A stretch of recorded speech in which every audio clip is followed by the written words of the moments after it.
the trade deal mattered. I know the Chinese government has a history of reneging on all sorts of agreements, but somehow this one feels different. And that's why the market erupted today, with the Dow gaining 101 points, S&P climbing 0.71%, NASDAQ falling 0.91%. These were closing level highs. So the question is, why does this stage one trade deal feel so different to me?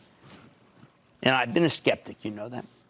First, unlike every other deal China's made with us, for once we actually have something that the People's Republic needs. Pork. I think people don't understand just how badly this African swine flu epidemic has hit China. Pork is a staple of the Chinese diet. The country is ill-prepared for this scourge.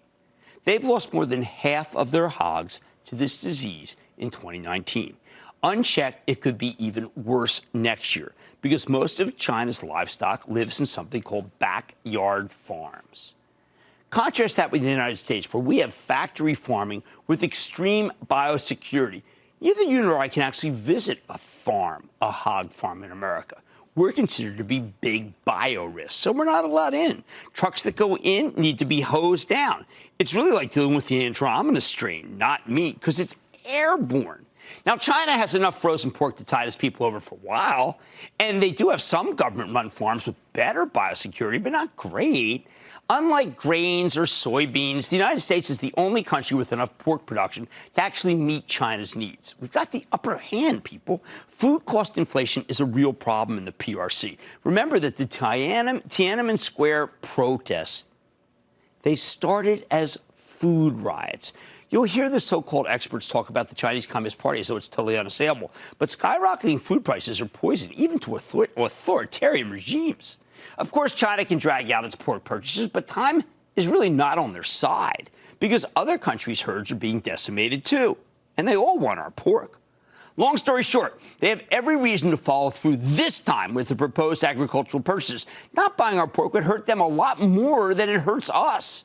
It'll cause tremendous food inflation. They need our pork more than anything, including our planes, something to focus on when we hear that Boeing will halt the troubled 737 MAX production in January, as we heard this evening from our own Phil LeBeau. I cannot recommend Boeing stock on this weakness that you're going to see tomorrow morning. There's just too many unknowns for me. Although long-term, I remain steadfast that Boeing will come through as a great American exporter again.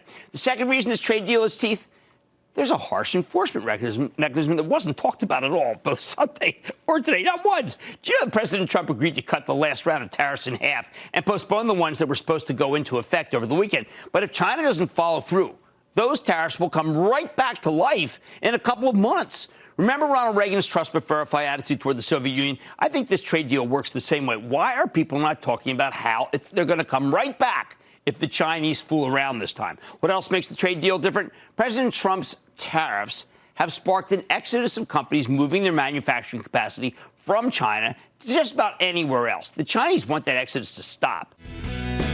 Don't miss a second of Mad Money. Follow @Jim Cramer on Twitter. Have a question? Tweet Cramer. #MadTweets.